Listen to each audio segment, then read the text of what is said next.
Baik, Assalamualaikum warahmatullahi wabarakatuh. Jadi, kami dari kelompok 3 ini akan mempresentasikan tentang hasil kerja kami, yang dimana kami mengambil eh, data dari data kinerja keuangan McDonald Corporation di Kaggle sendiri. Jadi bisa di next. Nah, jadi kami untuk proses analisisnya menggunakan aplikasi Power BI yang dimana dari data yang kami punya dari McDonald ini, kami ingin mengidentifikasi yang pertama itu mengidentifikasi tren pertumbuhan pendapatan dan laba perusahaan dari tahun ke tahun. Kemudian untuk yang analisis keduanya, itu kita ingin mengevaluasi tingkat profitabilitas dan juga efisiensi dari operasional McDonald's. Yang ketiga, kita ingin menilai dari struktur keuangan perusahaan melalui kompensasi aset, hutang, dan juga kewajiban. Untuk yang keempat, kita ingin mengamati perkembangan baik dari nilai pasar dan juga rasio valuasi perusahaan terhadap kinerja keuangannya sendiri. Kemudian untuk yang kelima, meninjau konsistensi kebijakan dividen dalam hubungannya dengan laba dan juga nilai saham. Yang terakhir, kita ingin eh, menganalisis kemampuan likuiditas perusahaan melalui posisi kas yang tersedia. Nah, untuk selanjutnya, kita akan menuju ke eh, rencana analisis dan juga visualisasi yang akan dijelaskan oleh rekan saya. Selanjutnya itu terkait rencana analisis dan juga visualisasi. Yang pertama, analisis dan visualisasi rasio profitabilitas. Jadi rasio profitabilitas dianalisis untuk mengevaluasi kemampuan McDonald's dalam menghasilkan laba dari aset, modal maupun penjualan melalui indikator seperti net profit margin, return on asset atau ROA dan juga return on equity atau ROE. Yang kedua yaitu analisis dan visualisasi rasio solvabilitas. Rasio ini dianalisis untuk memahami struktur pendanaan perusahaan itu melalui indikator debt to equity ratio dan debt to asset ratio. Yang ketiga yaitu ada analisis dan visualisasi terkait rasio aktivitas, di mana rasio ini dilakukan untuk mengukur efisiensi McDonald's dalam memanfaatkan asetnya melalui indikator total aset turnover. Yang keempat, ada analisis dan visualisasi terkait rasio valuasi pasar, di mana analisis ini rasio ini dianalisis untuk menilai respon pasar terhadap kinerja keuangan perusahaan melalui indikator seperti price to earnings ratio, price to sales ratio, serta earnings per share. Lalu yang selanjutnya yang kelima yaitu analisis dan visualisasi rasio likuiditas. Rasio ini dievaluasi melalui indikator proxy cash ratio untuk mengukur kemampuan McDonald's memenuhi kewajiban jangka pendeknya. Lalu yang terakhir yaitu ada analisis dan visualisasi terkait rasio pembayaran dividen, di mana rasio ini dianalisis untuk menilai konsistensi dan arah kebijakan distribusi laba kepada pemegang saham. Next.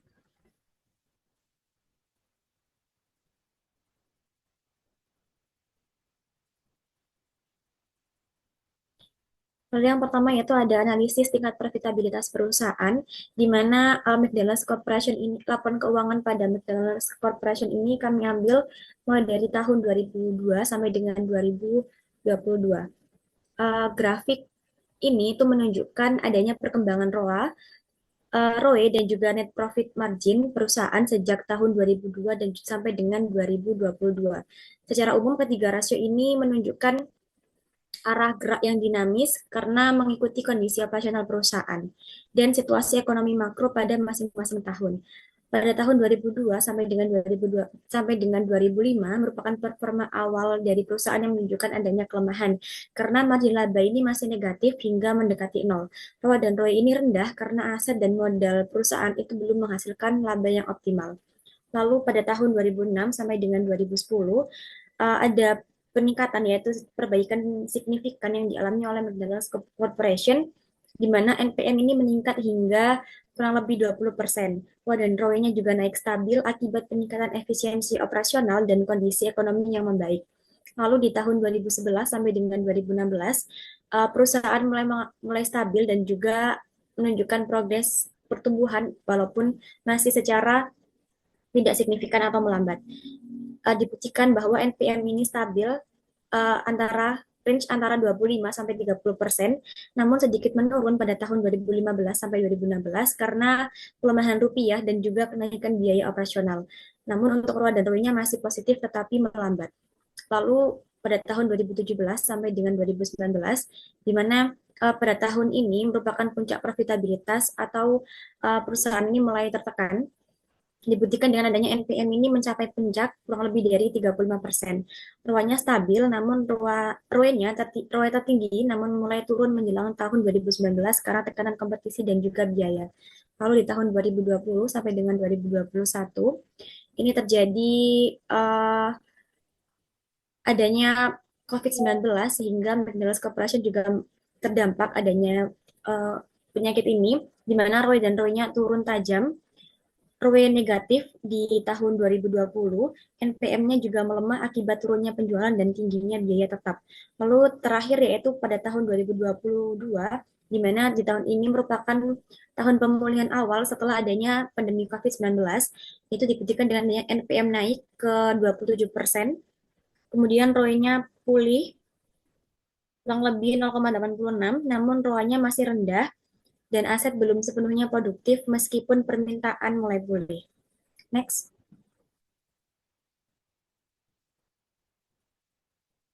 Selanjutnya akan dijelaskan oleh rekan saya.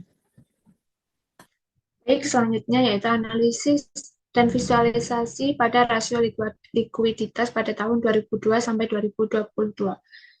Pada tahun 2002 sampai 2023 ini mengalami kenaikan akibat manajemen kas dan restrukturisasi. Pada awal tahun 2000-an, McDonald itu sedang menjalankan program restrukturisasi global, termasuk menutup gerai yang tidak menguntungkan dan memperbaiki efisiensi operasional.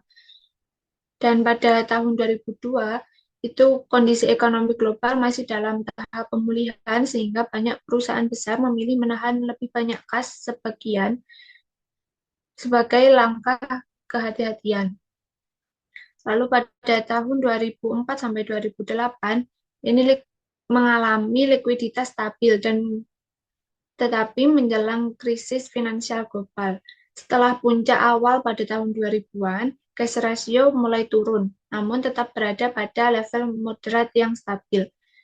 Lalu, ekonomi Amerika Serikat itu tumbuh cukup baik pada tahun 2004 sampai 2008 sebelum krisis subprime.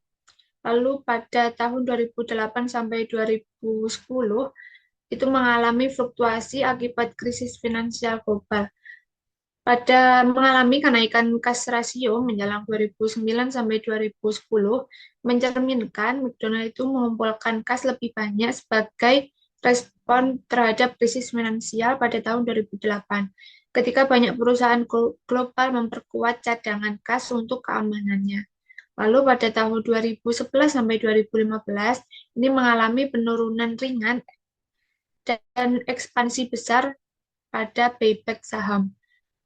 Dan pada periode ini, cash ratio itu menurun secara bertahap karena McDonald meningkatkan belanja modal untuk modernisasi restoran dan berinvestasi pada sistem digital dan menjalankan program buyback saham yang cukup besar. Selain itu, pembayaran dividen juga terus meningkat, akhirnya mengurangi posisi kasnya. Selanjutnya pada tahun 2016 sampai 2018 ini mengalami lonjakan pada cash ratio yang kedua. Dan pada periode ini itu naik tajam karena McDonald mengalihkan banyak restoran menjadi franchise.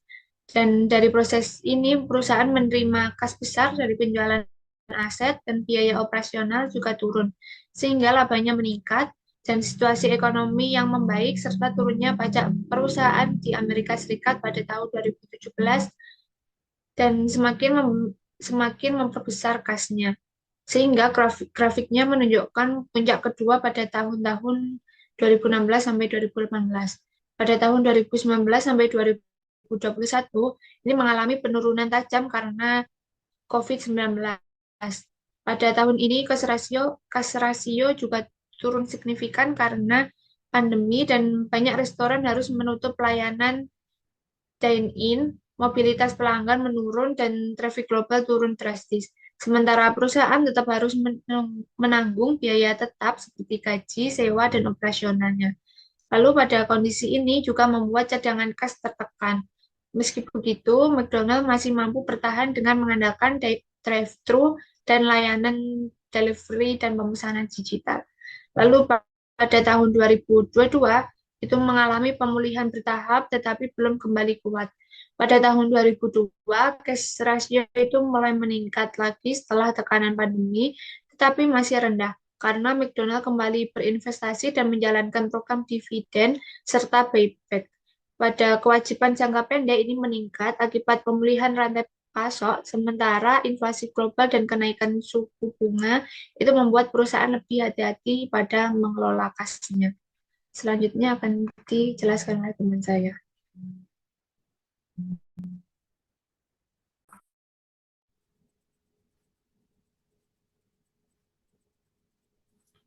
Baik, untuk selanjutnya, saya akan menjelaskan untuk analisis rasio aktivitas.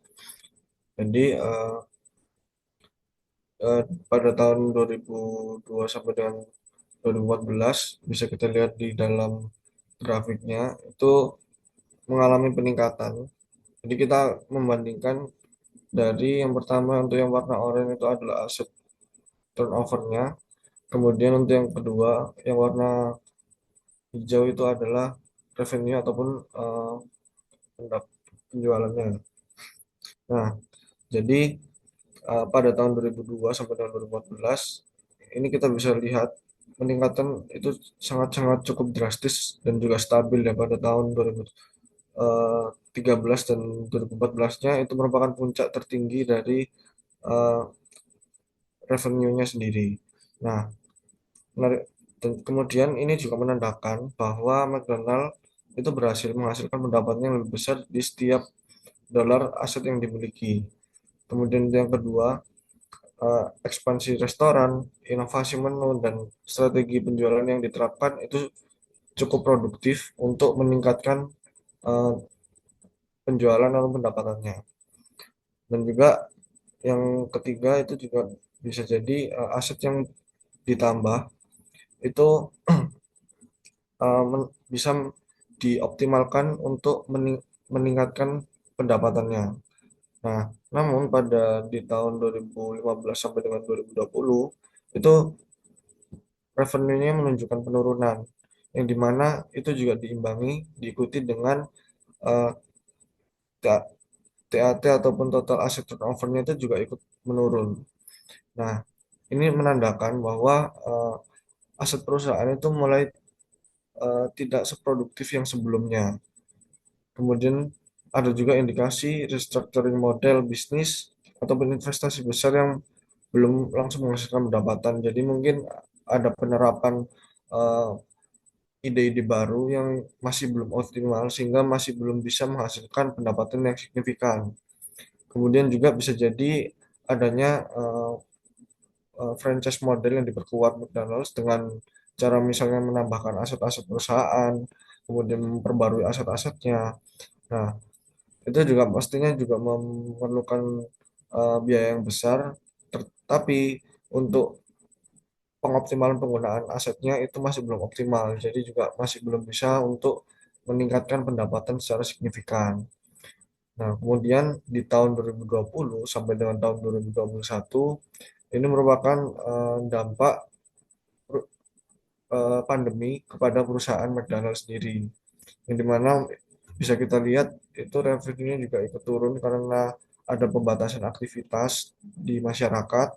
Kemudian untuk aset turnover-nya juga turun lebih dalam lagi, yang dimana menunjukkan bahwa penjualan itu turun lebih cepat dibandingkan total aset yang dimiliki perusahaan. Jadi penurunan TAT ini juga eh, menjadi hal yang wajar karena bisnis restoran ini juga sangat eh, merasakan dampak dari pandemi COVID-19 kemarin.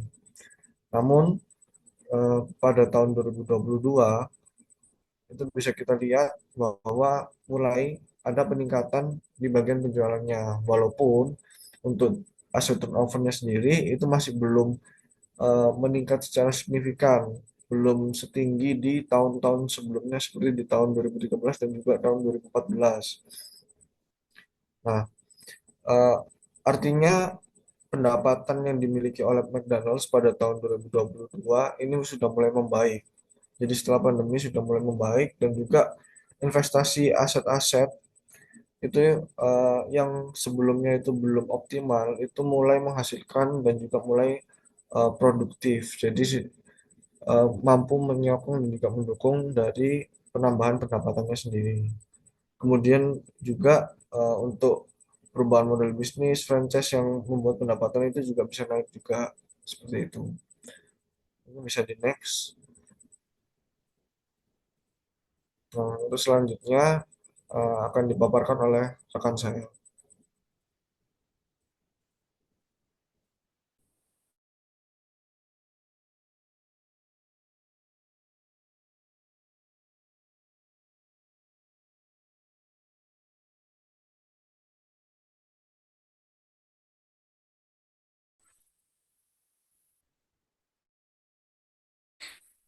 Selanjutnya, analisis dan visualisasi rasio valuasi pasar untuk tahun 2002. Nah, di grafik ini menunjukkan perkembangan PE rasio, PS rasio, dan EPS McDonald 20 tahun. Secara umum, ketiganya menggambarkan penilaian fundamental yang konsisten dan terpercaya, dan kepercayaan pasar yang semakin kuat terhadap perusahaan. Untuk tahun 2002 hingga 2003, perusahaan mengalami turun tajam akibat masalah operasional karena masih rendah namun stabil. Investor melihat prospek pertumbuhan melemah. Untuk tahun 2004 hingga 2008, adanya pemulihan awal. EPS mulai naik perlahan seiring restrukturisasi global. PS rasio ikut meningkat tipis. PE rasio fluktuatif karena pasar masih menyesuaikan penilaian terhadap McDonald. Untuk 2009 hingga 2013, adanya pertumbuhan yang stabil. EPS naik konsisten, dan PS rasio meningkat perlahan. Dan untuk PE rasio lebih stabil. McDonald memasuki fase kinerja kuat dan menjadi pilihan konsumen pasca krisis. Lalu untuk tahun 2014 hingga 2017, adanya transformasi dan lonjakan valuasi. Strategi referencing meningkatkan margin sehingga EPS naik tajam, PE rasio meningkat signifikan, dan menandakan optimisme pasar yang tinggi. Lalu, pada tahun 2018 hingga 2020, optimisme tinggi dan adanya dampak pandemi. PE rasio mencapai level tertinggi sebelum pandemi. COVID-19 menekan EPS tetapi tidak drastis, sedangkan PS dan PE rasio tetap relatif kuat menunjukkan resiliensi bisnis. Dan untuk tahun terakhir yaitu 2021 sampai dengan tahun 2022 adanya pemulihan dan valuasi premium. EPS mulai meningkat kembali, PS rasio naik, dan PE rasio tetap tinggi. McDonald's kembali dipandang sebagai saham dengan pertumbuhan stabil dan rasio yang rendah dan resiko yang rendah. Next.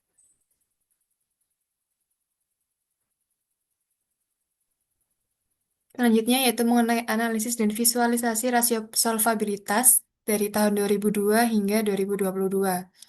Di sini menggambarkan perkembangan debt to equity ratio atau DER dan debt to asset ratio DAR, di mana untuk DER ini sendiri berwarna biru muda dan DAR ini berwarna biru tua. Kedua rasio ini menunjukkan seberapa besar ketergantungan perusahaan terhadap utang dalam membiayai aset dan operasionalnya. Semakin tinggi rasio, semakin juga besar risiko keuangannya. Lalu untuk analisis tahun 2002 sampai 2008, perusahaan mengalami stabil dengan risiko rendah, di mana DER dan juga DAR berada pada level yang rendah dan juga stabil. Untuk struktur modal yang sehat, penggunaan utang masih terkendali dan juga resiko solvabilitasnya yang rendah. Lalu untuk tahun 2009 sampai 2014 terdapat kenaikan moderat, di mana DER mulai meningkat namun masih dalam batas yang wajar. Perusahaan mulai memanfaatkan utang untuk pembiayaan ekspansi, sementara DAR tetap stabil sehingga struktur modal juga masih seimbang. Pada tahun 2015 sampai 2018 terjadi lonjakan DER dan juga perubahan struktur modal di mana DER ini meningkat signifikan, kemudian turun tajam hingga negatif, menggambarkan penurunan besar pada ekuitas atau kerugian yang tinggi, di mana resiko solvabilitas ini meningkat dan juga struktur modal menjadi tidak sehat. Lalu pada tahun 2019 sampai 2021 terjadi kondisi terburuk, yaitu di mana pada tahun tersebut ada COVID-19 dan juga perusahaan mengalami rasio yang negatif. Dan DER berada jauh di area negatif, ekuitas juga negatif, dan pembiayaan dominasi utang. Resiko solvabilitasnya yang sangat tinggi dan kemampuan memenuhi kewajiban jangka panjang yang melemah. Dan pada tahun 2022 terjadi perbaikan awal namun yang belum stabil, di mana DER kembali ke arah positif dan menggambarkan pemulihan keuangan. Tetapi untuk ekuitasnya masih lemah sehingga struktur modal belum sepenuhnya pulih. Selanjutnya akan dijelaskan teman saya.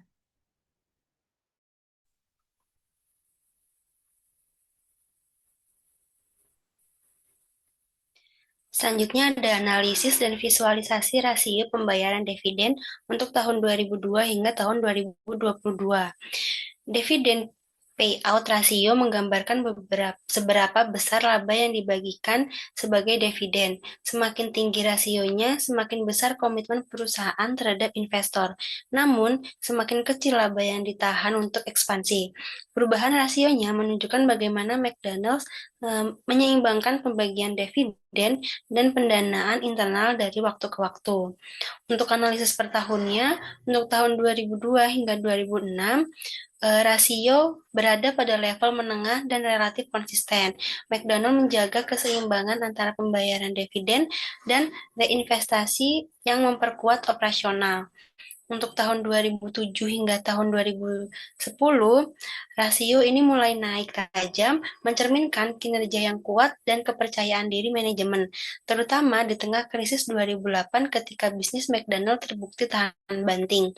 Untuk tahun 2011 dan 2015, dividen payout rasio terus meningkat seiring pertumbuhan EPS, efisiensi operasional, dan arus kas franchise yang kuat. Dividen menjadi komitmen jangka panjang perusahaan. Untuk tahun 2016 hingga 2019, strategi referencing meningkatkan stabilitas pendapatan dan margin, memungkinkan perusahaan membayar dividen lebih besar. McDonald's memasuki era fokus tinggi pada pengembalian nilai bagi pemegang saham. Lalu untuk 2020, ini adanya penurunan rasio moderat karena pandemi menekan laba. Tetapi perusahaan tetap mempertahankan pembayaran dividen berkat model franchise yang resilient. Lalu untuk tahun 2021 hingga tahun 2022, di sini adanya pemulihan kembali rasio yang mulai meningkat mengikuti pemulihan laba global. McDonald juga menunjukkan komitmen berkelanjutan terhadap dividen jangka panjang. Selanjutnya akan dijelaskan oleh teman saya. Selanjutnya, untuk rekomendasi manajerial, McDonald's ini memiliki kinerja keuangan yang solid, namun terdapat beberapa area strategis yang perlu diperkuat untuk menjaga pertumbuhan jangka panjangnya. Yang pertama, pada aspek profitabilitas, di mana perusahaan ini memiliki profit yang tetap kuat, namun perlu ditingkatkan melalui digitalisasi layanan, inovasi menu, dan juga penguatan strategi berbasis preferensi konsumen untuk menghadapi persaingan global. Lalu untuk aspek solvabilitasnya, penggunaan utang agresif akibat buyback saham perlu dikendalikan, di mana struktur modal sebaiknya diseimbangkan melalui pengurangan ketergantungan utang dan juga optimalisasi pendanaan internal dari arus kas operasional. Lalu untuk aspek rasio aktivitas, mengalami penurunan perputaran aset perlu diatasi dengan memastikan aset yang tersisa digunakan secara optimal melalui modernisasi restoran, otomatisasi, dan juga perbaikan rantai pasok. Untuk aspek selanjutnya itu valuasi pasar, itu kenaikan valuasi dan juga EPS yang positif, namun harus dijaga dengan memastikan pertumbuhan berasal dari kinerja operasional, bukan hanya dari buyback-nya. Di mana ekspansi global dan penguatan ekosistem digital menjadi strategi kunci. Lalu untuk aspek likuiditas, perusahaan ini memiliki likuiditas yang stabil namun relatif rendah, di mana perusahaan perlu memperkuat cadangan kas untuk menghadapi risiko global dan juga untuk mendukung ekspansi pasar. Lalu untuk aspek yang terakhir yaitu kebijakan dividen, payout ratio meningkat dan konsisten, namun tetap perlu diseimbangkan dengan kebutuhan investasi jangka panjangnya, terutama untuk transformasi digital dan juga keberlanjutan.